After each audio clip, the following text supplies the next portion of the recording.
하나님께서 주시는 은혜의 말씀은 마태복음 6장 21절 말씀을 드리겠습니다.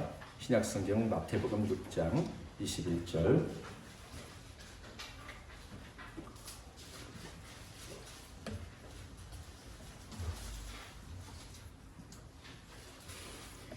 이 한 절 말씀을 우리 다 같이 읽도록 하겠습니다. 영상을 참조하실 분들은 참조하십시오. 시작. 내 보물이 있는 곳에는 내 마음도 있느니라. 아멘. 오늘은 마음을 정하면 모든 것이 분명해진다. 마음을 정하면 모든 것이 분명해진다. 라는 제목으로 하나님 말씀을 상고하겠습니다. 지난주에 이어서 오늘 우리는 한 번 더 마음에 대해서 생각하는 시간을 갖기를 원합니다. 그 이유는 염려하지 않는 삶을 위해서입니다.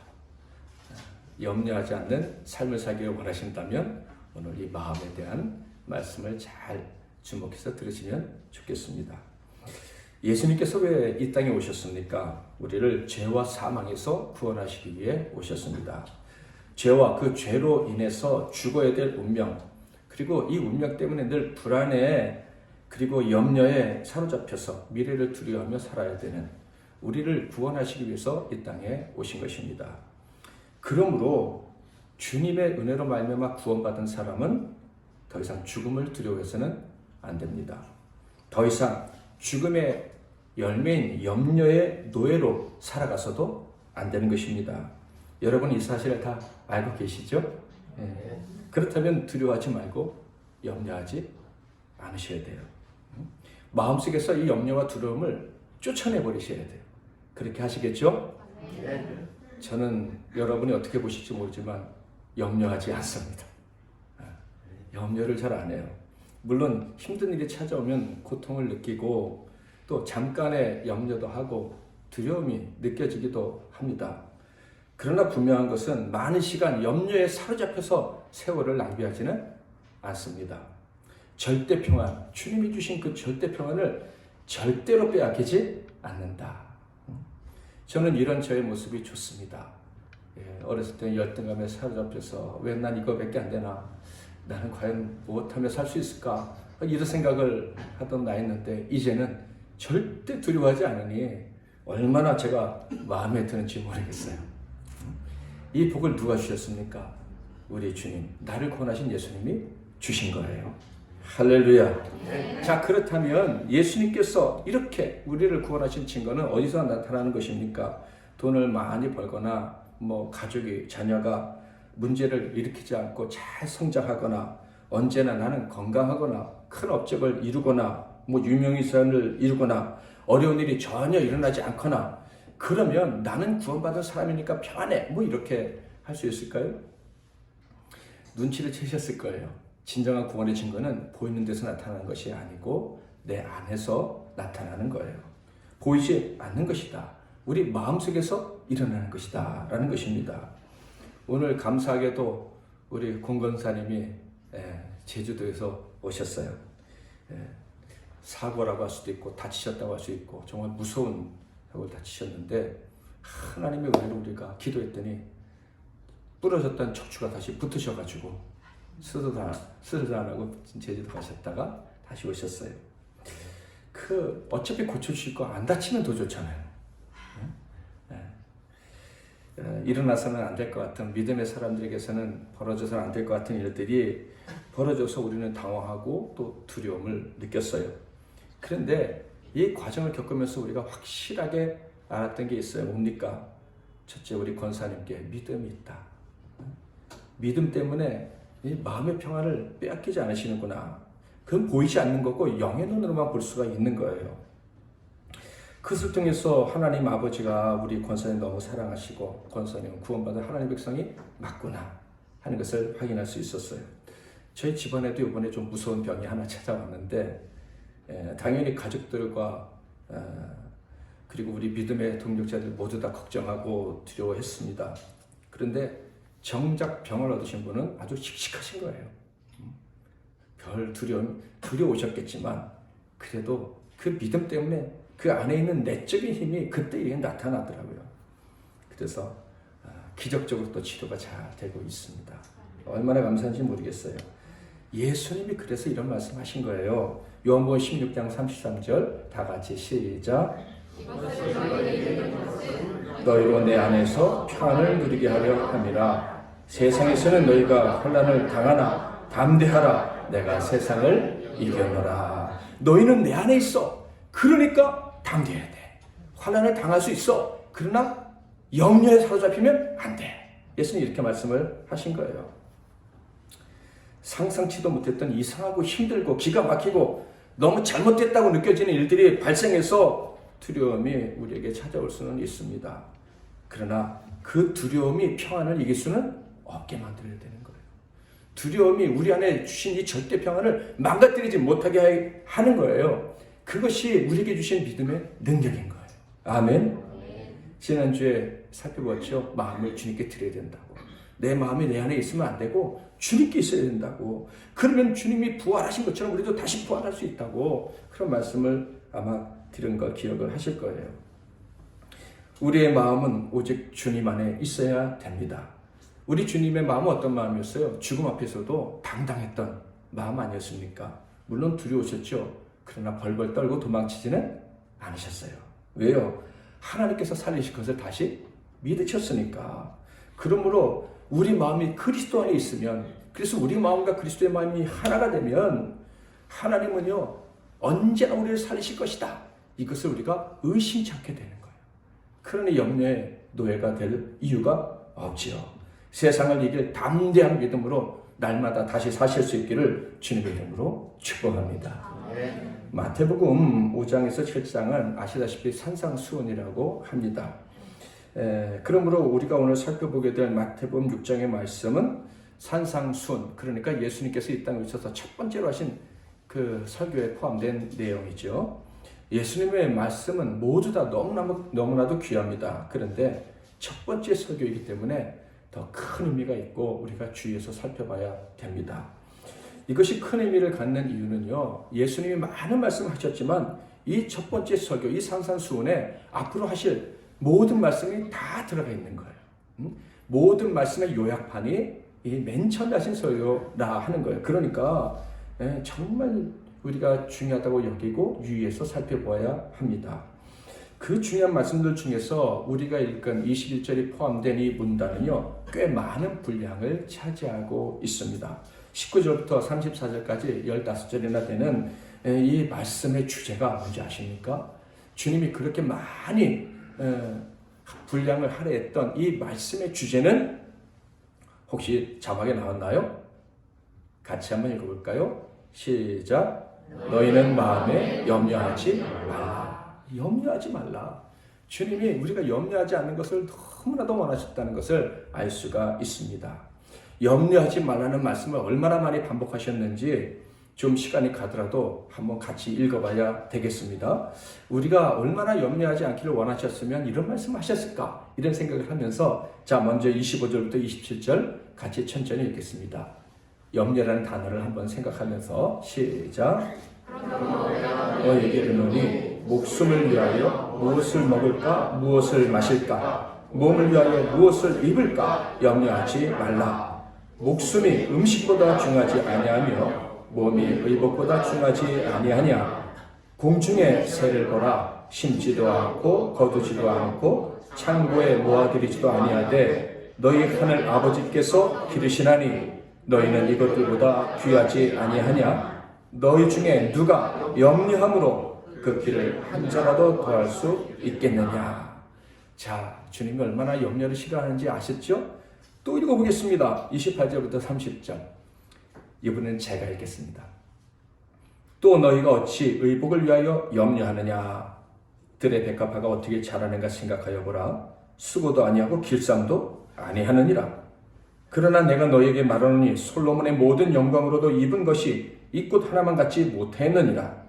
오늘 있다가 내일 아궁이에 던져지는 들풀도 하나님이 이렇게 입히시거든. 하물며 너일까 보냐. 믿음이 작은 자들아. 믿음을 선물로 받았으면 염려하면 안 된다라는 말씀이에요. 자, 결론적으로 하신 말씀 31절부터 34절은 같이 또 읽어보겠습니다. 시작. 그러므로 염려하여 이르기를 무엇을 먹을까, 무엇을 마실까, 무엇을 입을까 하지 말라. 이는 다 이방인들이 구하는 것이라. 너희 하늘 아버지께서 이 모든 것이 너희에게 있어야 할 줄을 아시느니라. 그런즉 너희는 먼저 그의 나라와 그의 의를 구하라. 그리하면 이 모든 것을 너희에게 더하시리라. 그러므로 내일 일을 위하여 염려하지 말라. 내일 일은 내일이 염려할 것이요 한 날의 괴로움은 그날로 족하니라. 아멘. 여러분, 이 말씀을 통해서 뭐가 느껴지십니까? 저는요, 예수님은 염려를 너무 미워하시는구나, 염려를 너무 싫어하시는구나 하는 것을 느꼈습니다. 염려하는 우리를 미워하시는 게 아니라 염려 그 자체를 미워하신다는 거예요. 염려하는 우리를 싫어하시는 게 아니라 염려 그 자체를 싫어하신다. 왜요? 염려는 어둠에 속한 것이기 때문에 그래요. 죽음의 종로로 타는 자, 마귀의 종로로 하는 자들에게 주어지는 형벌이 염려인 거예요. 그러니까 주님은 염려를 너무너무 싫어하시는 거예요. 여기서 구원하시려고 주님이 오셨는데 우리 구원받은 우리가 염려한다면 주님이 얼마나 속상하시겠어요.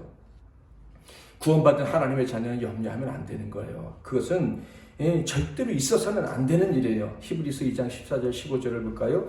자녀들은 혈과 육에 속하였음에 그도 또한 같은 모양으로 혈과 육을 함께 지니심은 죽음을 통하여 죽음의 세력을 잡은 자 곧 마귀를 멸하시며 또 죽기를 무서워함으로 한평생 매여 종로로 타는 모든 자들을 놓아주려 하시니니. 죽음을 무서워하는 자, 죽음에 매여서 매일 염려하면서 한평생 그렇게 사는 사람들을 거기서 건져내려고 예수님이 오셨다, 이런 얘기예요. 그러므로 염려하는 자들에게 주님이 외치십니다. 히브리서 2장 18절 그가 시험을 받아 고난을 당하셨은즉 시험받은 자들을 능히 도울 수 있느니라. 어려운 일을 당해서 염려하는 사람 도울 수 있어. 그러니까 걱정하지 마. 절대로 염려하지 마. 이런 말씀을 하시는 거예요. 저와 여러분 하나님 백성들 믿는 자들은요, 언제나 어느 때나 무슨 일을 당하든지 하나님의 도우심을 받을 수 있습니다. 그러므로 우리가 염려한다면, 믿는다고 하면서 염려한다면 주님의 구원의 그 가치, 그 귀한 가치를, 진주와 보석보다 귀한 가치를 훼손하는 거예요. 진주가 그 구정물에 진주머리를 던져버리듯이 우리가 염려하면 주님께서 주신 그 놀라운 은혜를 발로 짓밟고 더러운 곳에 던져버리는 거예요. 얼마나 주님이 슬퍼하시겠습니까? 우리 주님은 택한 우리를 미워하실 수는 없어요. 염려만 미워하셔요. 그러므로 우리 역시도 염려를 미워해야 돼요. 염려를 싫어해야 돼요. 자, 옆에 계신 분들하고 염려를 미워합시다. 염려 너 미워 죽겠어. 염려를 미워하셔야 돼요. 염려에 우리의 마음을 탁 주면 안 돼요. 우리의 마음은 주님께 드려야지 염려에다 갖다 바치면 안 된다. 마태복음 6장 19절에서 34절까지의 말씀은 산상순에서 제일 처음 말씀하신 팔복, 그 팔복을 풀이해 주신 말씀 중에 한 부분이에요. 이 팔복 중에서 특별히 네 번째 복을 해석해 주신 부분이 바로 오늘 우리가 살펴보는 부분인 거예요. 자, 그러면 팔복 중에서 네 번째 복은 어떤 것이었습니까? 마태복음 5장 6절 다 같이 시작.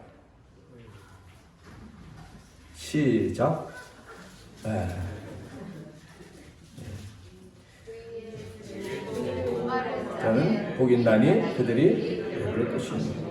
뭐 조금 늦게 나와도 저는 염려하지 않습니다. 언젠가 나올 테니까. 의에 줄이고 목마른 자가 받는 복인 거예요. 염려하지 않는 거는요. 자, 의에 줄이고 목마른 자는 어떤 복을 받는다 그랬습니까? 배부를 것이다. 자, 그렇다면 의에 줄이고 목마른다는 말씀과 배부르다는 말씀이 뭔지 좀 생각을 해봐야겠죠. 자, 의에 줄이고 목마르다는 것은 이런 거예요. 하나님 앞에서 의로운 자가 되고 싶은 거.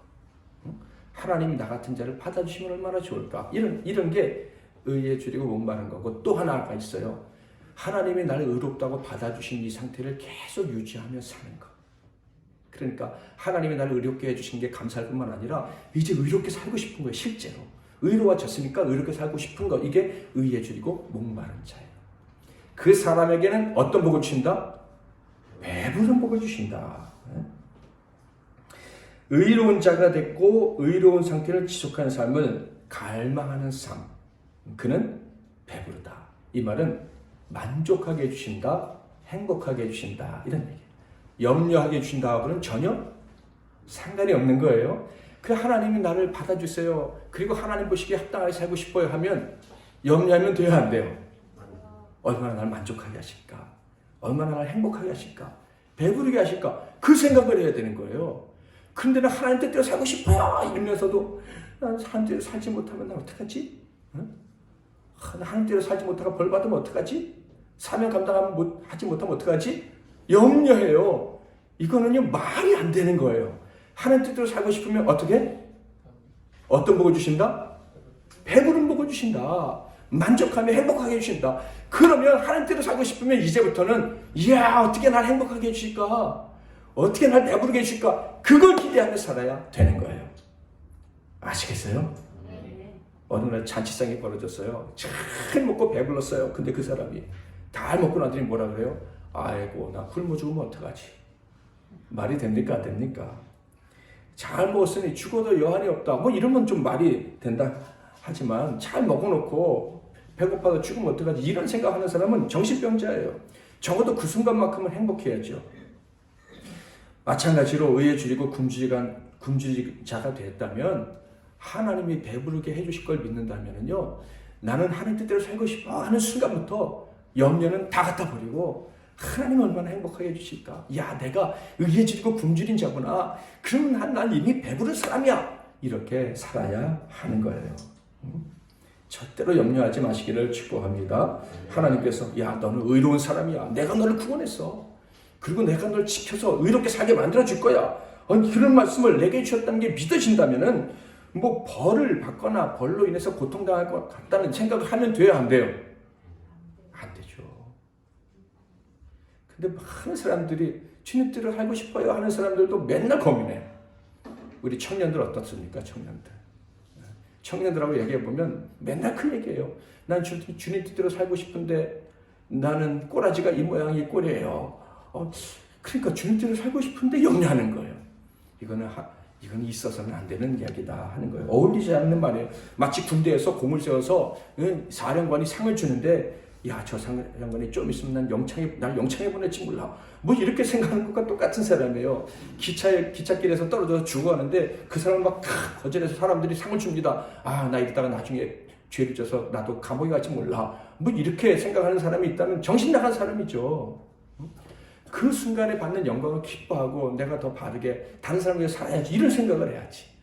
의를 위해서 목이 마르다면은 하나님께서 상 주실 것을 반드시 믿어야 하는 거예요. 반드시 나를 배부르게 하실 것을 믿어야 하는 거예요. 이렇게 염려하지 않는 삶, 배부른 삶을 살려면 중요한 것이 있어요. 마음을 결정해야 한다는 거예요. 어떤 마음입니까? 먼저 의에 줄이고 굶주린 마음으로 살 것을 결정해야 돼요. 여러분 주님께 의롭다 하심을 받고 싶으십니까?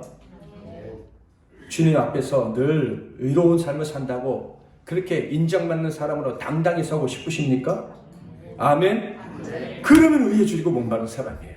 마음은 이미 정해지셨네요. 할렐루야. 자, 의에 줄이고 목마른 사람, 제가 봤을 때는 다 여러분 모두가 그런 것 같아요. 이제 다시 한번 돌아가서 나는 하나님께 의롭다고 인정받고 싶어요 라는 마음이 정해지다면 한 50%. 그 나머지는 뭘까요? 나는 의로운 상태를 계속 유지하고 살고 싶어요 하면 100%인 거예요.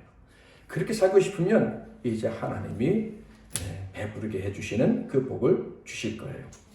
자, 여기서 다시 한번 질문합니다. 여러분은 의에 줄이고 목마른 사람이 맞습니까? 그러면 배부름의 복을 받으신 분들이에요. 의로운 자로 살고 싶은 갈망을 하나님이 책임져 주실 거예요. 그렇게 살도록 만들어 주실 거예요. 그래서 이야 내가 변해됐구나. 내가 새로워졌구나. 이야 내가 괜찮은 사람인데 내가 어떻게 이런 사람이 될 수가 있었을까? 이렇게 감격하도록 주님이 만들어 주실 거예요. 하나님이 행복하게 만들어 주실 것이고 그래서 절대로 불행을 상정하고 나는 불행하게 될지도 몰라. 이런 생각 안 하고 사는 인생이 될 겁니다. 전 자신 있어요. 오늘보다 내일 더 행복할 거라는 거. 앞으로 점점 더 잘 될 거라는 거. 제가 장가가기 전에 주신 말씀. 인자가 오고서 양으로 생명을 얻게 하고 더 풍성히 얻게 하려 합니다. 날마다 더 주신대요. 그래서 한 푼도 없었지만 용기를 내서 결혼해서 오늘까지 잘 살고 있어요. 배부른 자가 배고픔을 염려하지 않듯이 하나님이 주신 행복을 받은 사람은요, 염려하면 안 되는 거예요. 염려의 마음을 내어주면 안 되는 거예요. 예수님의 보혈로 깨끗이 용서받고 깨끗한 열망을 내가 받았으니 이제 하나님이 상 주실 일밖에 없다. 그렇게 생각하며 살아야 하는 거예요. 아멘. 자, 그런데 분명 의인이에요. 구원받은 사람이에요. 예수님의 보혈로 의롭게 되었음을 믿고 그래서 의롭게 살고 싶은 열망이 있어요.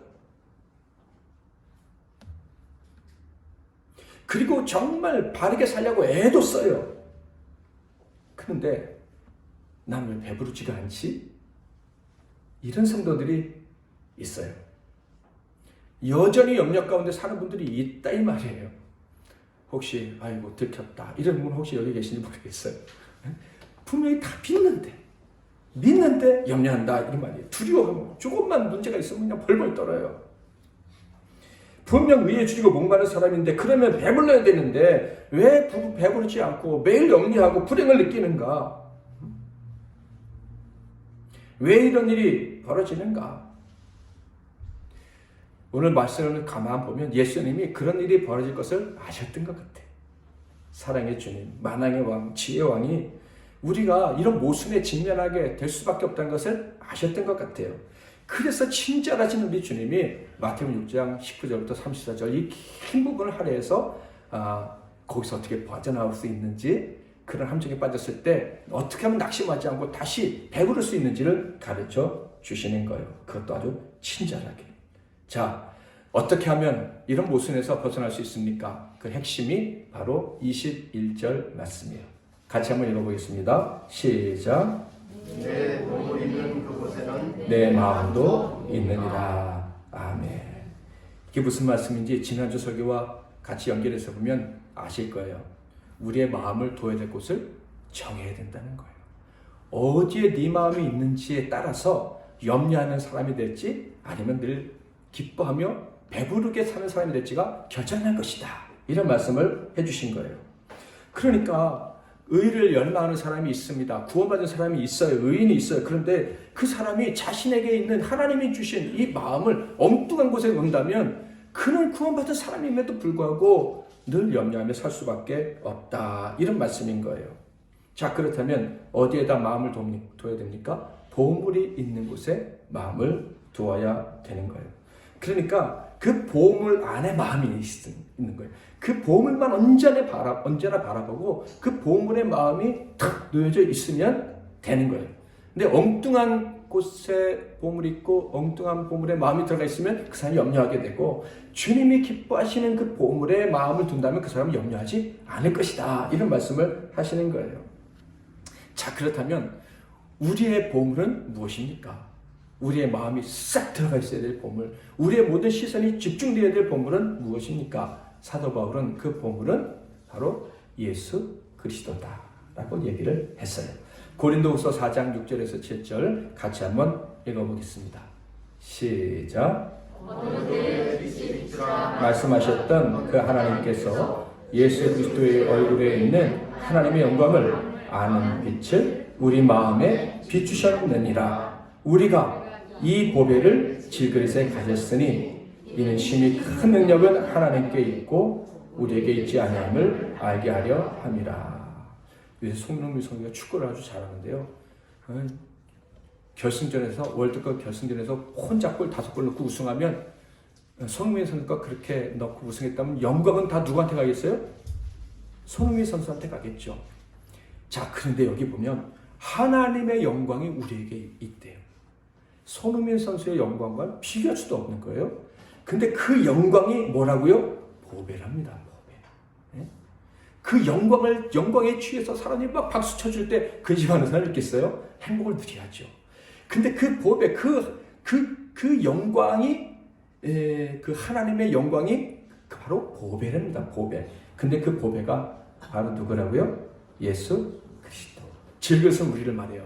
깨질 수밖에 없는 우리. 근데 우리에게 그 보배 하나님의 영광이 쑥 들어와 있다. 이런 얘기를 하는 거예요. 그러니 이것보다 귀한 게 어디 있겠느냐. 이런 말씀이에요. 그래서 고린도서 11장에서 이렇게 얘기한 거죠. 뱀이 그 관계로 하와를 미혹한 것 같이 너희 마음이 그리스도를 향하는 진실함과 깨끗함에서 떠나 부패할까 두려워하느라. 오직 너희 마음이 그리스도께만 계속 향하기를 내가 바라고 바란다. 이렇게 얘기를 하는 거예요. 그게 영광이니까, 그게 보배니까, 그게 가장 큰 기쁨과 만족을 주는 것이니까, 배부르게 해주시는 거니까 거기로만 마음이 향한다라고 말을 했던 거예요. 그러면 염려하지 않는다. 고린도후서 4장 8절 9절 우리가 사방으로 우겨쌈을 당하여도 쌓이지 아니하며 답답한 일을 당하여도 낙심하지 아니하며 박해를 받아도 버림받지 아니하며 거꾸로 들임을 당하여도 망하지 아니하고. 오직 예수님께만 마음을 집중하면 그 보배에 마음을 놓으면 절대로 어려운 일 때문에 넘어질 일은 없다.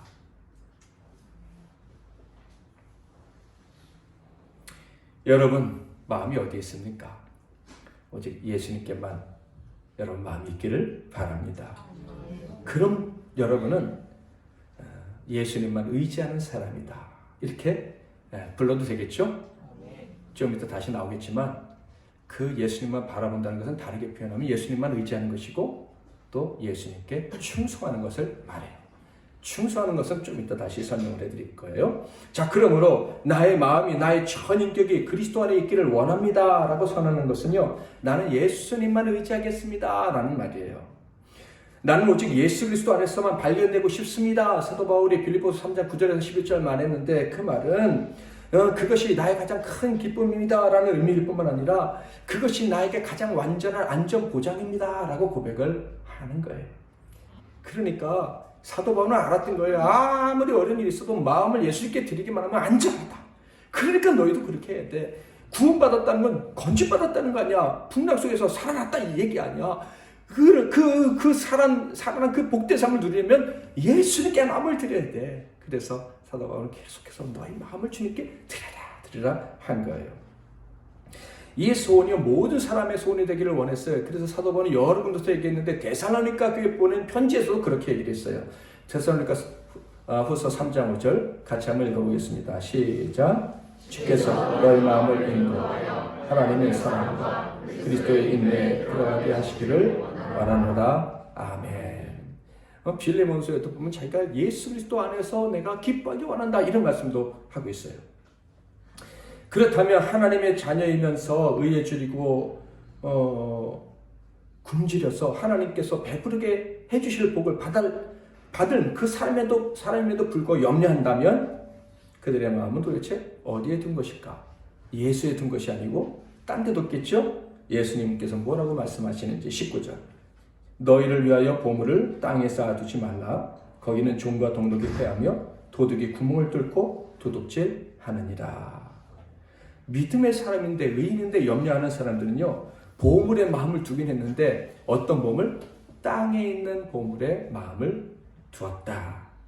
그래서 염려한다는 거예요. 그러면 땅에 있는 보물이란 어떤 것입니까? 예수님의 말씀을 근거로 땅에 있는 보물의 특징을 알아보면 첫째, 쌓을 수 있는 거예요. 쌓을 수 있는 거. 땅에 쌓아두지 말라 그러셨잖아요. 쌓을 수 있는 건 뭐가 있을까요? 돈이 쌓일 수 있겠죠. 자랑이 쌓일 수 있을 거예요. 건강 자랑, 자식 자랑, 명예 자랑, 집 자랑, 힘 자랑, 외모 자랑, 어떤 사람은 취미까지 자랑하더라고요. 이 자랑이 쌓이면 좋아요, 안 좋아요? 여러분은 신령하셔서 안 좋으신가 본데 이게 얼마나 좋은지 자랑하지 말아야지 작정했는데도 어느 날 보면 또 내가 자랑하고 있더라고요. 이 자랑이 쌓이는 것만큼 재밌는 게 없어요. 자, 그런데 이 땅에 쌓아놓는 보물은요 심각한 문제가 있어요. 그것은 그 쌓이는 장소가 죄와 사망과 온갖 위험이 가득한 이 땅이라는 거예요. 그래서 예수님 말씀하지 않아요? 종과 동록과 도둑이 들어온다고. 종은요 의복을 갈아먹는 해충을 말해요. 동록은 말 그대로 뭐 쇳덩어리를 갈아먹는 녹 이렇게 해석은 우리나라 번역은 돼 있는데 원어는 그런 의미는 아니고 그냥 일반적으로 모든 것을 다 있는 것을 없게 만드는 그런 소멸시키는 그런 어떤 상징적인 것을 의미하는 단어예요. 우리말로는 동록이라고 되어 있지만 그러니까 시간이 지나면 다 없어진다 이 얘기예요. 결국엔 다 없어진다. 땅에 쌓아놓는 것들은. 근데 시간이 지나면 없어지는 것일 뿐만 아니라 갑자기 없어지기도 해요. 도둑이 쳐들어와가지고 예상치도 못하는데 없어진다. 그러므로 거기에 마음을 두면 기쁨도 있겠지만은 염려도 같이 존재할 수밖에 없는 거예요. 이거 언제나 없어질까? 이거 언제까지 내가 지킬 수 있을까? 이런 것 때문에 말이에요. 그래서 주님이 이렇게 제안을 하셨죠. 20절 다 같이 시작. 오직 너희를 위하여 보물을 하늘에 쌓아두라. 거기는 종이나 동록이 해하지 못하며 도둑이 구멍을 뚫지도 못하고 도둑질도 못하느니라. 아멘. 보물은 하늘에 쌓아둬야 된다.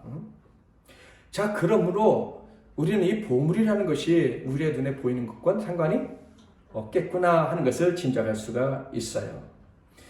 또한 보이는 곳에 마음을 둔다면 절대로 염려에서 벗어날 수 없겠구나 하는 것도 알 수가 있어요.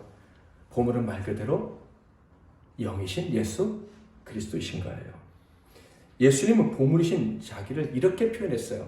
그냥 보이지 않는 거 이렇게 너무 막연하니까 예수님은 보물인 자기를 이렇게 표현하셨는데 어떻게 표현하셨는지 같이 한번 읽어보겠습니다. 24절 시작. 한 사람이 두 주인을 섬기지 못할 것이니 혹 이를 미워하고 저를 사랑하거나 혹 이를 중히 여기고 저를 경히 여김이라. 너희가 하나님과 재물을 겸하여 섬기지 못하느니라. 보물인 예수님은 우리의 주인이시다 이렇게 얘기하는 거예요. 그러니까 이제 아까 말씀드렸던 거 정리할 수가 있겠죠. 마음을 보물에 둔다. 하늘의 보물인 예수님께 둔다. 이 말은 예수님을 의지한다. 또 예수님께 충성한다. 예수님을 주인으로 섬긴다. 자, 다시요. 우리의 마음을 하늘에 둔다. 하늘의 보물에 둔다. 이 말은 예수님께 뭐한다? 충성한다. 예수님을 의지할 뿐만 아니라 예수님께 온전히 충성한다. 라는 거예요. 그러니까 이제 마음을 하늘에 둔다. 하늘에 보화를 쌓아둔다. 이게 어떤 의미인지 아시겠죠? 그저 죽든지 살든지 예수님께 충성하는 거예요. 충성하면 염려하지 않아도 되는 거예요.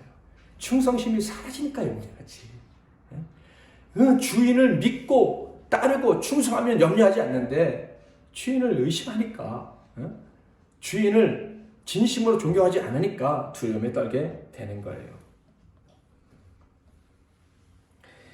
사람들은 땅에 쌓아놓은 것들에 충성합니다. 땅에 쌓아놓은 것들에 충성해봤자 염려뿐이에요. 땅에 쌓아놓은 것들, 물질 그리고 사람 다 배신하고 다 떠나갑니다. 그래서요 예수님은 땅의 것들을 섬기는 자들은 소경과 같다 이렇게 말씀하신 거예요. 22절 23절 눈은 몸의 등불이니 그러므로 내 눈이 성하면 온몸이 밝을 것이요 눈이 나쁘면 온몸이 어두울 것이니 그러므로 내게 있는 빛이 어두우면 그 어두움이 얼마나 더하겠느냐. 땅의 보물의 마음을 빼앗기고 거기에 마음을 쏟으면 소경이 되어 길을 잃어버리게 될 것이다. 모든 상황에서 배부르기는커녕 행복하고 만족하기는커녕 염려에 사로잡혀 살게 될 것이다. 믿는데 하나님을 의지하는 자녀라고 말을 했는데 왜 이렇게 힘든지, 왜 이렇게 두려운지, 왜 이렇게 답답한지 답을 알지 못한 채 불행하게 살 것이다. 하나도 선명하지 않고 분명하지 않아. 도대체 믿음이 뭐야? 내가 믿는 믿음의 실체가 뭐야? 이런 모순 속에 헤매다가 인생을 끝내게 될 것이다. 이런 말씀을 하시는 거예요. 믿는 자에게 이런 모순된 일이 일어날 수 있습니까? 당연히 일어날 수 있죠. 믿는 자, 의로운 자, 의를 사모하는 자라고 할지라도 나도 모르게 보물의 마음을 주어버리게 되면 마귀의 속임수에 속아서 보물을 땅에 있는 보물의 마음을 빼앗기게 되면 그냥 그렇게 되는 거예요. 염려투성인 인생으로 전락하게 되는 거예요. 그 대표적인 예가 누굽니까? 아브라함의 조카 롯이지 않습니까? 그는 타락한 땅 소돔과 고모라에 살았어요. 그런데 성경 그를 의인이라고 합니다. 베드로서 2장 7절에 보면 무법한 자들의 음란한 행실로 말미암아 고통당하는 의로운 롯을 건지셨으니 그는 착한 백성이에요. 의로운 자의 의를 사모하는 사람이에요. 아브라함의 하나님을 그도 믿었다 이 말이에요. 그렇게 아브라함처럼 살고 싶었어요. 그런데 그만큼 비참한 삶을 살다가 간 사람이 또 있을까 하는 생각이 들 정도로 비참하게 인생이 끝났어요. 이유가 무엇입니까? 그는 의인임에도 불구하고 땅의 보화의 마음을 다 주었기 때문이에요. 그의 아내도 똑같았어요. 그보다 더 심했죠. 그래서 구원을 받는 그 놀라운 은총을 받은 길목에 서서도 땅의 보물을 향해 고개를 돌리고 말았습니다. 그래서 소돔 기둥 죽었어요. 멸망당했습니다. 사랑하는 성도 여러분, 저와 여러분이 의를 사모한다면 하나님께서 나를 의롭게 해주셨다. 남은 인생을 의롭게 살 수 있도록 해주셨다. 그렇게 믿고 또 의롭게 살고 싶은 열정이 있다면 우리 마음을 확인하셔야 돼요. 내 마음이 어디에 있는지 점검하셔야 돼요.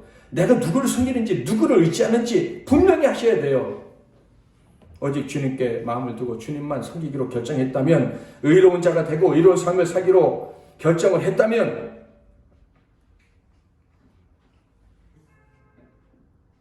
다른 데 마음을 돌리면 안 돼요. 31절부터 33절 같이 읽겠습니다. 시작. 무엇을 먹을까 무엇을 마실까 무엇을 입을까 하지 말라. 이는 다 이방인들이 구하는 것이라. 너희 하늘 아버지께서 이 모든 것이 너희에게 있어야 할 줄을 아시느니라. 그런즉 너희는 먼저 그의 나라와 그의 의를 구하라. 그리하면 이 모든 것을 너희에게 더하시리라. 예수님께 마음을 두고 예수님께 온전히 충성해라. 그러면 다 주신다. 배부르게 하신다. 행복하게 해주실 것이다. 그리고 염려하지 않게 해주신다. 34절. 그러므로 내일 일을 위하여 염려하지 말라. 내일 일은 내일 그놈이 염려해. 한날 괴로움은 그날로 족한다. 내일이 흐린 날이 될 수 없다는 말씀이에요. 내일도 선명한 날이고 주님이 인도하시는 날이 될 거라는 거예요. 내 마음이 정해져 있으면 내일도 내가 살아야 될 이유가 분명한 그런 날이 될 거라는 거예요. 내일도 하나님의 은혜가 내릴 것을 분명히 알고 내일 내리는 은혜를 경험하며 살게 될 것이다. 이게 전능하신 우리 주 예수 그리스도의 약속이에요. 그러므로 권면합니다. 마음을 정하세요. 도대체 여러분이 마음을 쏟고 마음을 맨날 빼앗기는 땅의 보물이 뭡니까? 거기서부터 마음을 돌리세요. 주님께로 향하세요. 하늘의 보물 예수님, 그리고 그분이 기뻐하시는 일, 주님께 충성하는 일, 거기에 마음을 쏟을 것을 결정하세요. 그렇게 하시겠습니까? 네. 결단하신 분에게 성부와 성자와 성령으로 축복합니다. 네. 여러분의 삶에서 힘이 했던 모든 것들이 사라지고 분명해질 거예요. 선명해질 거예요. 배부르게 될 거예요.